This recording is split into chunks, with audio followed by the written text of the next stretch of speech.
Assalamualaikum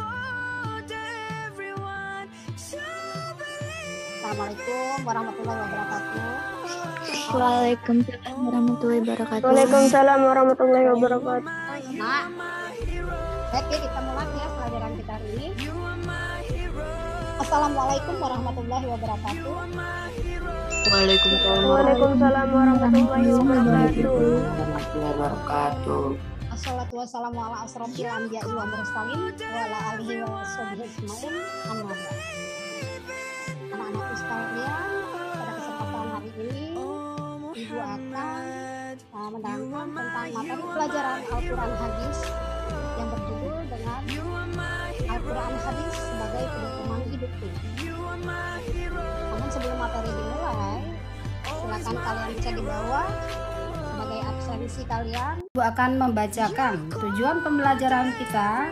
Yang pertama, mendefinisikan pengertian Al-Quran, menjelaskan pengertian hadis, menyebutkan fungsi hadis, mendeskripsikan cara efektif memfungsikan Al-Quran dalam kehidupan sehari-hari, mempresentasikan ciri perilaku yang sesuai dengan Al-Quran dan hadis. Antara kalian yang masih mengingat atau mereview, kita review dulu pembelajaran minggu lalu, yang masih hafal dengan Quran surat Az-Zumar ya? Saya Bu masih hafal. Silakan Nak, disebutkan. Bismillahirrahmanirrahim. Qul ya ibadiyallazina asrafu ala anfusihim la taqnatu min rahmatillah. Innallaha yaghfirudz dzunuba jami'a. Innahu huwal ghafurur rahim. Artinya, katakanlah, wahai hamba-hambaku yang melampaui batas terhadap diri mereka sendiri, janganlah kamu berputus asa dari rahmat Allah. Sesungguhnya Allah mengampuni dosa semuanya. Sungguh, Dialah yang Maha Pengampun lagi Maha Penyayang.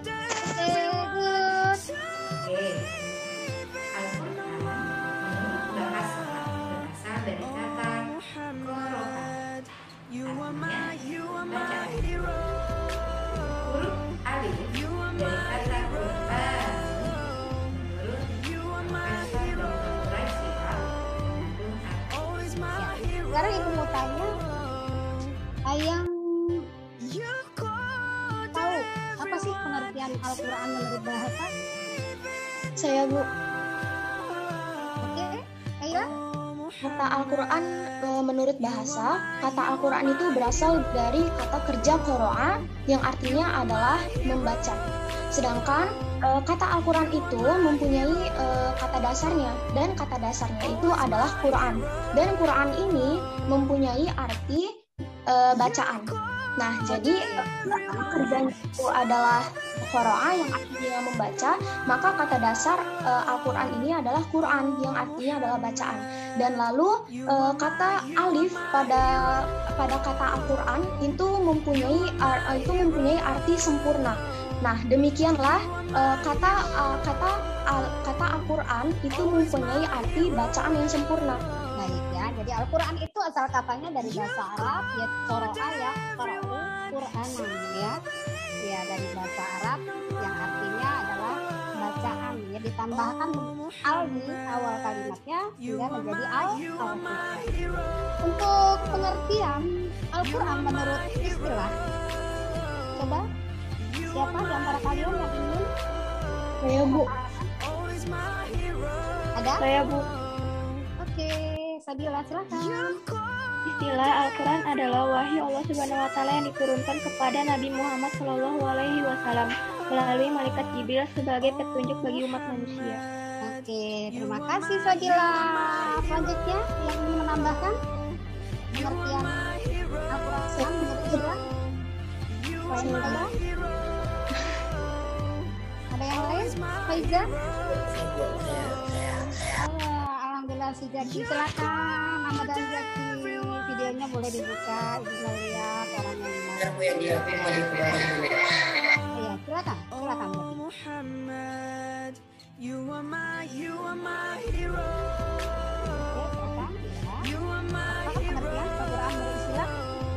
Al-Quran berdasarkan istilah adalah sebuah firman yang dimiliki oleh Allah Subhanahu wa Ta'ala, yang dimana dalam hal ini akan diberikan oleh malaikat Jibril dengan arahan langsung yang dimiliki oleh Allah Subhanahu wa Ta'ala untuk Nabi Muhammad SAW, yang dimana akan diterima oleh umat Islam selanjutnya, yang akan diberikan untuk generasi ke generasi selanjutnya tanpa ada sebuah perubahan.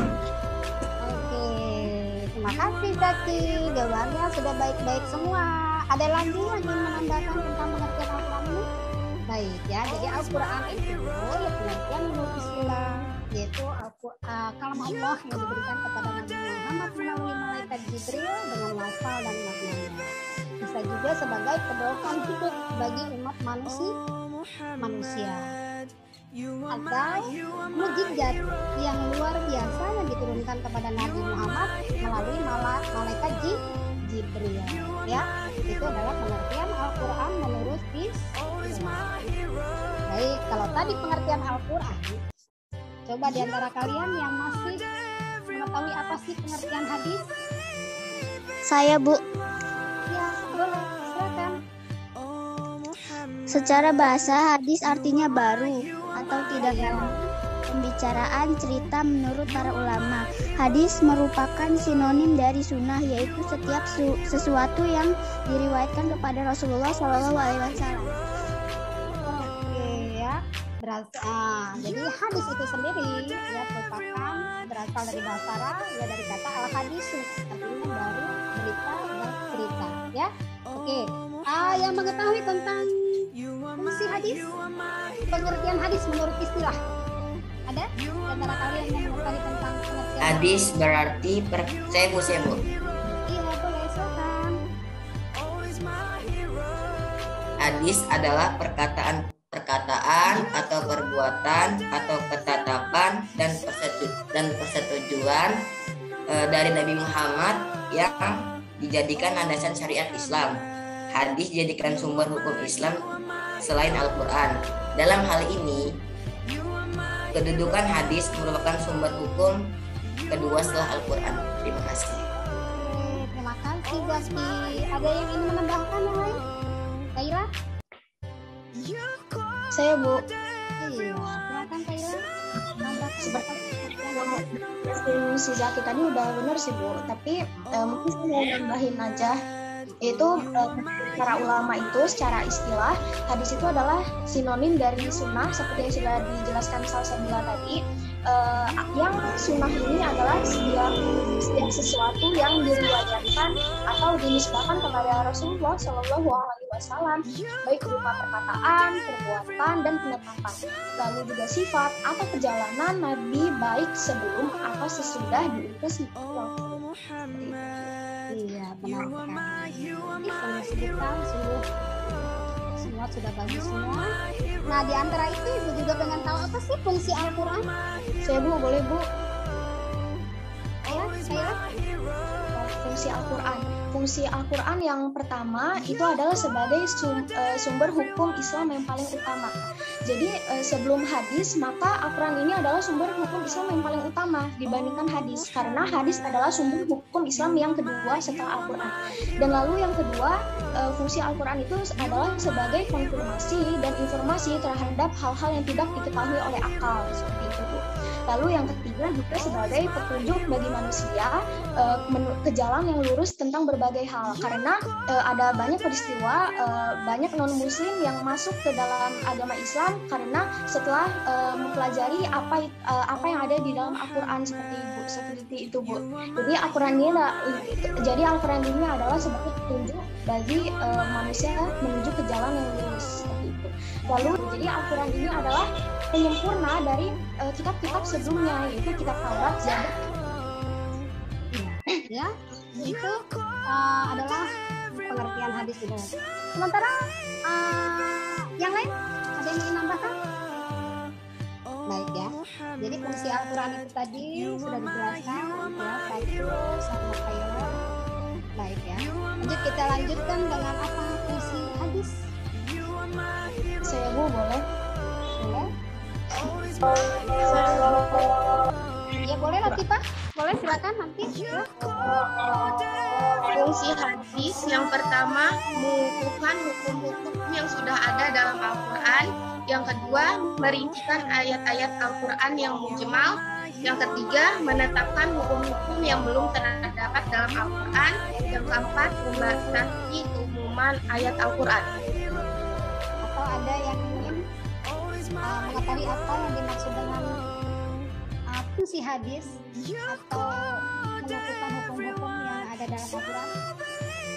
Saya Bu, boleh Bu menjelaskannya Bu? Boleh, silakan Kayla.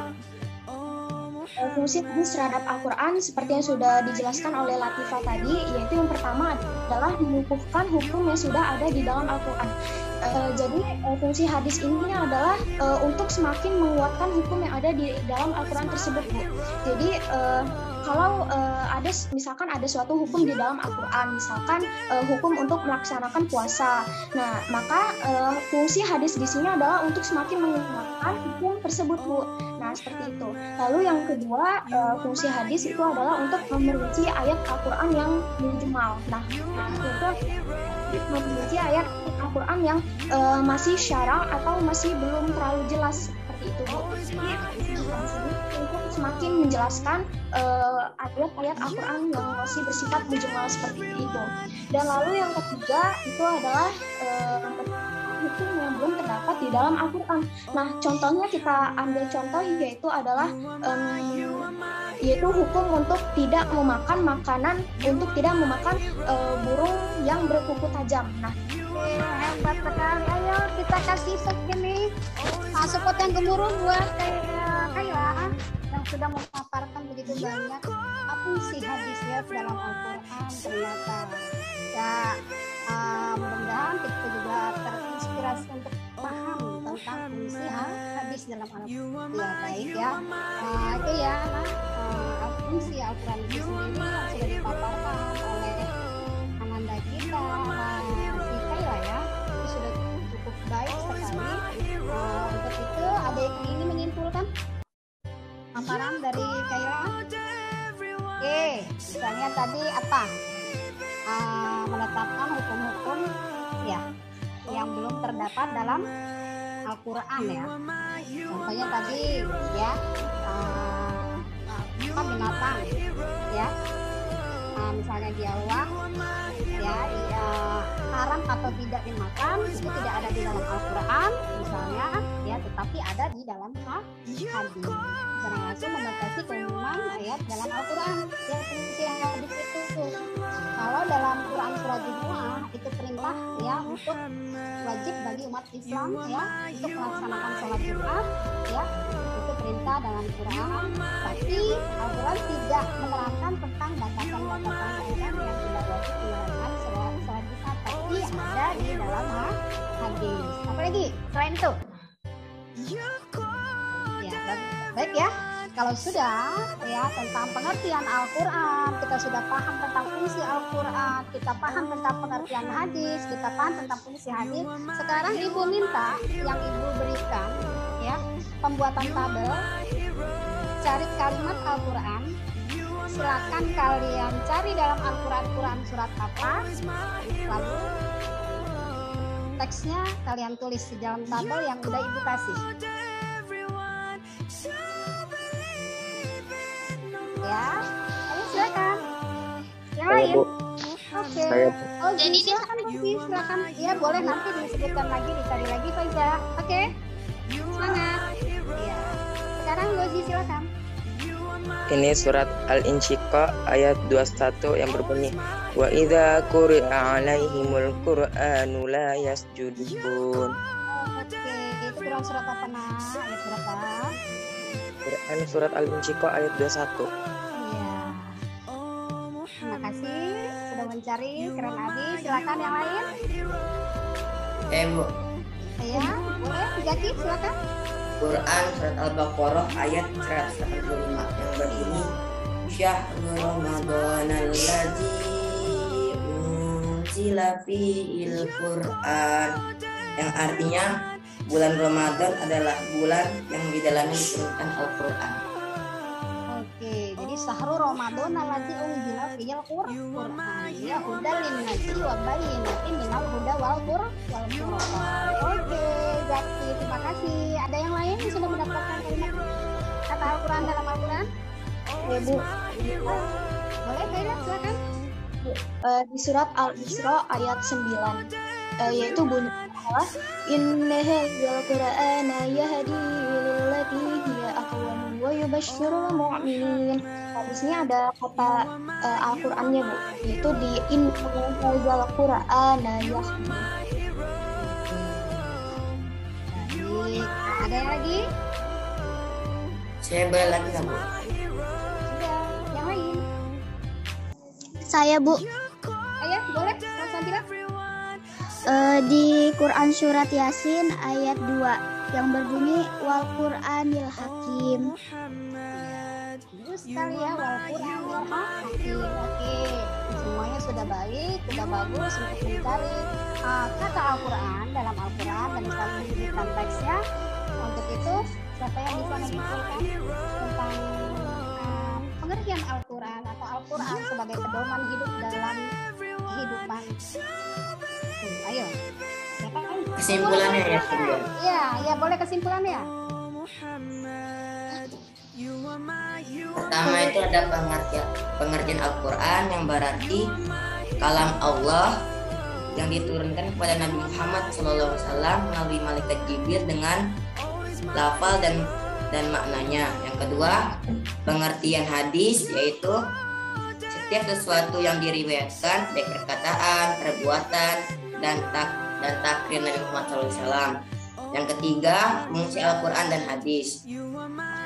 Fungsi Al-Quran 1 sebagai petunjuk bagi umat manusia, 2 sebagai kabar gembira bagi orang-orang beriman, 3 sebagai peringatan bagi orang-orang kafir, 4 sebagai pembeda antara yang hak dan yang batil, 5 sebagai pendidikan moral. Yang terakhir fungsi hadis, yaitu mengukuhkan hukum-hukum yang sudah ada dalam Al-Quran, merincikan ayat-ayat Al-Quran yang mujmal. Yang ketiga, menetapkan hukum yang belum terdapat dalam Al-Quran, dan yang terakhir membatasi keumuman ayat Al-Quran. Ayo silakan kita tepuk tangan yang gemuruh buat Zaki ya. Baik ya, demikianlah pembelajaran kita hari ini. Kesimpulan yang terakhir, Ibu ingin menambahkan bahwa pengertian Al-Quran itu sendiri adalah menurut Isra yaitu kalam Allah yang diberikan kepada Nabi Muhammad ya sebagai pedoman hidup bagi umat manusia. Fungsi hadis ya sebagai mengukuhkan hukum-hukum yang belum terdapat dalam Al-Quran ya, menguatkan hukum-hukum secara global ya. Nah, itu semua adalah mudah-mudahan bagi kita semua Al-Quran dan hadis ya sebagai pedoman hidup yang menjadikan kita lebih taat menjalankan perintahnya ya, lebih kita tanamkan dalam diri kita baik di segala perkataan, perbuatan dan dalam kehidupan kita sehari-hari. Dan kita semoga dengan ikhlas kita menjalankan ya, menerapkan Al-Quran dan hadis ya, semoga menjadi kita akan mendapatkan ya janahnya Allah Subhanahu wa taala. Mungkin ini saja yang dapat disampaikan. Ibu akhiri. Wassalamualaikum warahmatullahi wabarakatuh.